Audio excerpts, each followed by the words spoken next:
अभी अप्रैल 2026 में पंचायत के चुनाव होने हैं, ग्राम प्रधानों के चुनाव होने हैं, क्षेत्र पंचायत सदस्यों के चुनाव होने हैं, जिला पंचायत के चुनाव होने हैं और ग्राम पंचायत सदस्यों के चुनाव। ये जो त्रिस्तरीय चुनाव होते हैं हमेशा ये साथ ही होते हैं।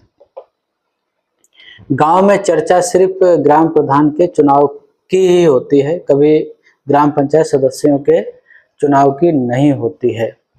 जबकि चुनाव लड़ने के लिए ग्राम प्रधान और सदस्यों की योग्यता बराबर ही होती है और सदस्यों जो वार्ड मेंबर होते हैं, ग्राम पंचायत सदस्य होते हैं, उनकी भूमिका को कभी लोग समझने की कोशिश नहीं करते हैं कि उनकी भूमिका आखिर ग्राम पंचायत में है क्या।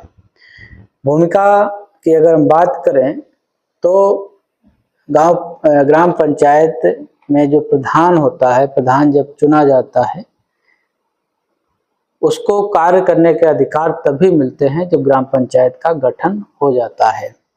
और ग्राम पंचायत का गठन होता है ग्राम पंचायत सदस्यों से मिलकर। अगर 2/3 सदस्य से कम निर्वाचित सदस्य रह जाते हैं तो ग्राम प्रधान शपथ भी नहीं ले पाता है अपने पद की, ना वो कोई कार्य कर सकता है।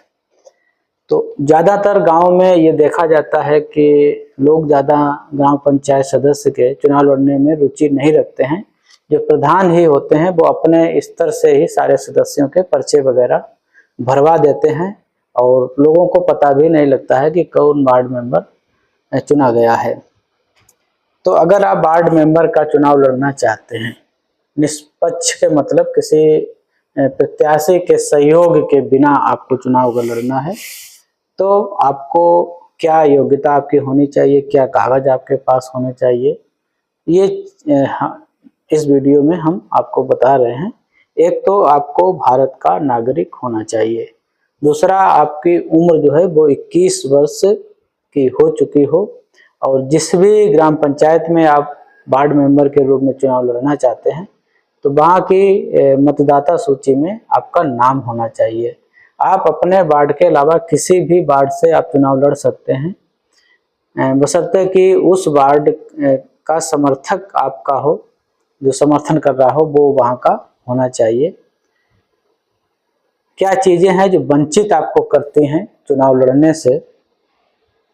अगर आप पे कोई बकाया है, चाहे वो गांव पंचायत का बकाया हो, किसी बैंक का बकाया हो, सोसाइटी का बकाया हो, बिजली विभाग का बकाया हो या अन्य कोई सरकारी बकाया हो, अगर ये बकाया आप पे है तो आप चुनाव नहीं लड़ सकते हैं। अगर आपको किसी आपराधिक मामले में सजा हो चुकी है तब आप चुनाव नहीं लड़ सकते हैं।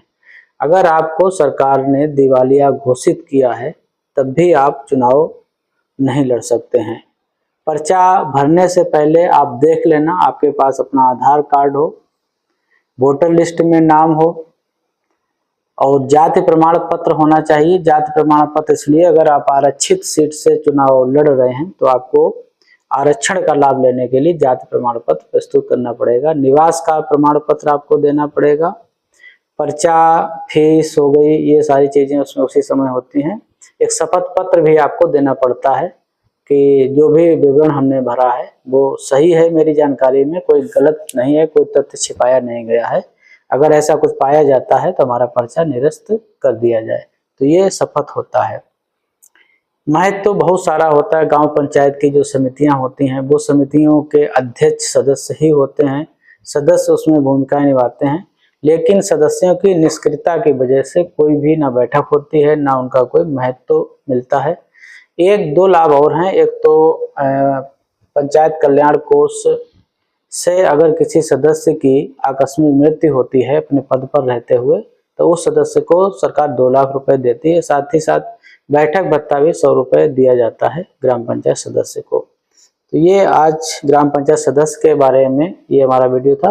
अगला वीडियो, पंचायत चुनाव अभी शुरू होंगे, समय है, तो धीरे धीरे मैं सारे वीडियो उस संबंध में आपके बीच लाने का प्रयास करूंगा। सारी जानकारियां आपको उपलब्ध कराऊंगा। चैनल को हमारे सब्सक्राइब कर लीजिएगा, वीडियो को लोगों तक शेयर जरूर करिएगा।